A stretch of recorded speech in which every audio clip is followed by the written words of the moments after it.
हिमाचल प्रदेश के मुख्यमंत्री सुखविंदर सिंह सुक्खू सीएम पदभार संभालने के बाद पहली बार दिल्ली दौरे पर पहुंचे। इस दौरान उन्होंने आलाकमान से भी मुलाकात करनी है और इसके अलावा परसों राहुल गांधी की जो भारत जोड़ो यात्रा है वो राजस्थान में चल रही है, दौसा में, वहां पर जाना है।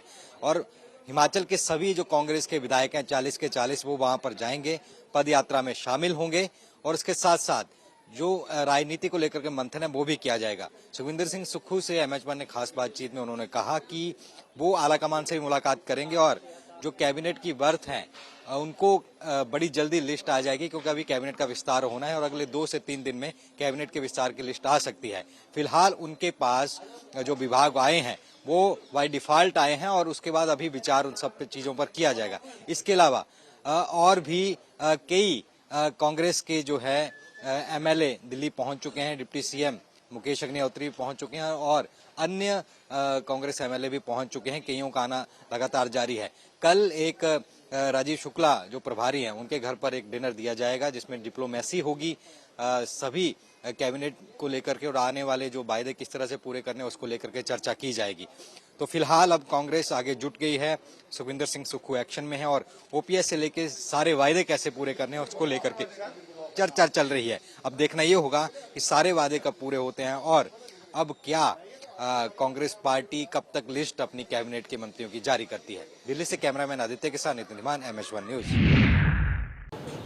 कैथल के सिविल हॉस्पिटल में जो है डॉक्टरों की लापरवाही का बड़ा मामला देखने को मिला है, जहां पर बता दें कि जो मरीजों के ऑपरेशन करने के, पथरी के ऑपरेशन करने की मशीन थी जिसकी कीमत जो है 3 करोड़ जो है 40 लाख जो बताई गई है, यानी कि 3.5 करोड़ रुपए तक की जो मशीन है चूहों ने जो है कुतर कर ख़राब कर दी। यानी कि चूहों की वजह से जो है मशीन ख़राब हो गई है। ये बड़ी लापरवाही कैथल के सिविल हॉस्पिटल से देखने को मिली है। बता दें कि इस जो चूहों की रोकथाम के लिए विभाग ने जो है 17,000 रुपये प्रति महीना के हिसाब से जो है खर्चा भी किया हुआ था, प्रबंधन के लिए जो है खर्चा किया होता, पर उसके बावजूद भी हालत ये है कि मशीन जो है ख़राब हो चुकी है और 3.5 करोड़ की मशीन जो है चूहों की वजह से अब ख़राब है। किसी भी तरह का उसका यूज़ नहीं हो रहा। परंतु प्रशासन की अगर बात की जाए तो हॉस्पिटल प्रशासन बता रहा है कि मशीन पिछले काफ़ी समय से ख़राब थी और इस कारण वो ख़राब हो गया। परंतु बताएं कि जब टीम यहाँ पर देखने आई, जो इंजीनियर आए थे इसको देखने, तो उन्होंने बताया कि चूहों ने कतरन है अंदर से इतनी ज़्यादा ख़राब कर दी है जिसकी वजह से अब जो मशीन है किसी भी काम की नहीं रही है। उधर पीएमओ का कहना है कि इसका एक पार्ट जो है विदेश से लाना पड़ेगा, उसके बाद मशीन जो कामयाब हो पाएगी। अब देखना होगा कि कब विदेश से जो है इसका पार्ट आता है और कब ये मशीन दोबारा आम पब्लिक की सेवा में लगती है। कैथल से एमएच1 के लिए जयपाल, रसूलपुर। चंडीगढ़ में मुख्यमंत्री मनोहर लाल की अध्यक्षता में हरियाणा कैबिनेट की बैठक हुई। इस बैठक में तमाम मंत्री मौजूद रहे। करीब 12 एजेंडों पर इस बैठक के अंदर चर्चा की गई, जिसमें सबसे प्रमुख था विभागों को मर्ज करने का मसला। कई विभागों को मर्ज किया गया है। हालांकि इसको लेकर के जो तमाम जानकारी है वो प्रेस स्टेटमेंट के माध्यम से सामने आएगी, लेकिन विभागों को मर्ज करने का फैसला कैबिनेट की इस बैठक के अंदर कर दिया गया है। इसी के साथ साथ कई विभागों में कुछ अमेंडमेंट्स की गई हैं। चंडीगढ़ से कैमरामैन सोनू के साथ Jitendra Chaudhary, MH one news. Bond policy के विरोध में एमबीबीएस स्टूडेंट्स का धरना लगातार जारी है और आज 44वें दिन एमबीबीएस स्टूडेंट ने जिला सचिवालय के सामने अपना अनिश्चितकालीन धरना शुरू कर दिया है। लगातार पिछले 43 दिनों से एमबीबीएस स्टूडेंट्स जो बॉन्ड पॉलिसी के विरोध में हड़ताल पर थे और अब उन्होंने जिला सचिवालय के सामने धरना शुरू कर दिया और उनका साफ तौर पर यही कहना है जब तक सरकार बॉन्ड पॉलिसी को रद्द नहीं करती तब तक उनका धरना प्रदर्शन इसी तरह जारी रहेगा। हालांकि बीते दिनों मुख्यमंत्री मनोहर लाल के साथ एमबीबीएस स्टूडेंट की एक बैठक हुई थी जिसमें कुछ मांगों पर सहमति बनी थी, लेकिन मांगें पूरी तरह से मानी नहीं गई थी, जिसके बाद भी एमबीबीएस स्टूडेंट अब लगातार धरने पर बने हुए हैं और आज जिला सचिवालय के सामने सैकड़ों की संख्या में एमबीबीएस स्टूडेंट ने अनिश्चितकालीन धरना शुरू कर दिया है। अब देखने वाली बात ये होगी कि सरकार एमबीबीएस स्टूडेंट की मांगे कब तक पूरी करती है। करनाल से एमएच1 न्यूज़ के लिए कमल की रिपोर्ट। अखिल भारतीय तीरंदाजी प्रतियोगिता का शुभारंभ आज पुलिस लाइन में मुख्यमंत्री पुष्कर सिंह धामी ने किया।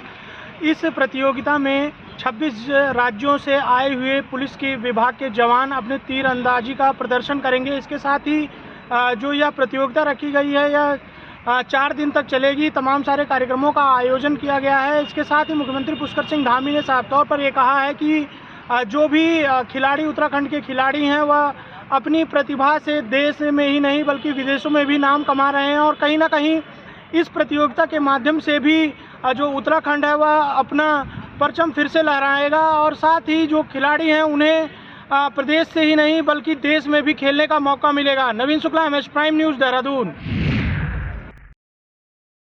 सेक्टर 17 इलाके में सामने आई, जहां पे एक नेपाल के रहने वाले राजेंद्र नाम के कुक ने अपने 3 अन्य साथियों के साथ मिल उस 1804 नंबर कोठी में लाखों रुपए के आभूषण, चांदी, जवाहरात के ऊपर हाथ साफ कर डाला। हालांकि समय रहते गुरुग्राम पुलिस क्राइम ब्रांच ने वारदात में शामिल 3 बदमाशों को गिरफ्तार कर लिया है।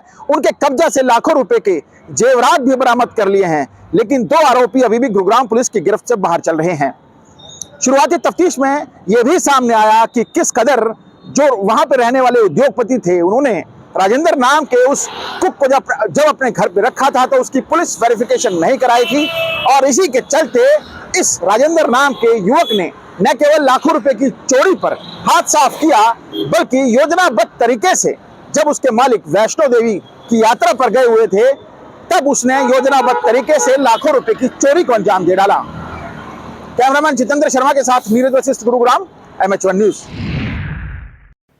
हिमाचल प्रदेश में नवनियुक्त सरकार बनने के बाद ठाकुर सुखविंदर सिंह सुक्खू ने दिल्ली जाने से पहले पत्रकारों से बातचीत करते हुए कहा कि सत्ता परिवर्तन के लिए नहीं बल्कि व्यवस्था परिवर्तन के लिए आए हैं हम सत्ता में। और इसी के साथ उन्होंने कहा कि दिल्ली जाने के बाद वहां पर मंत्रिमंडल के विस्तार को लेकर की जाएगी चर्चा। साथ ही साथ जिस तरह से पूरे प्रदेश की नज़र विधायकों के शीतकालीन सत्र को लेकर लगी हुई है उसको लेकर भी उन्होंने साफ तौर पे कहा कि दिसंबर के अंतिम सप्ताह या फिर 15 जनवरी के बाद विधायकों की शपथ धर्मशाला के शीतकालीन सत्र में की जा सकती है। लेकिन जिस तरह से लगातार ये कयास लगाए जा रहे थे कि प्रशासनिक फेरबदल होगा उस पर अंकुश लगाते कहा कि व्यवस्था को देखते हुए ही जो है वो प्रशासनिक फेरबदल किया जाएगा। साथ ही साथ बात करें जिस तरह से लगातार विपक्ष द्वारा 15 अप्रैल के बाद जो निर्णय लिए गए थे उसको लेकर भी उन्होंने कहा है कि आवश्यकता के अनुसार ही जो है वो कार्रवाई की जाएगी। बहरहाल देखना ये होगा कि नवनियुक्त सरकार कितने दिन किस तरह चल पाती है। मैं अपने सहयोगी पुष्पेंद्र चौधरी के साथ सुनील परमार, MH1 प्राइम, शिमला।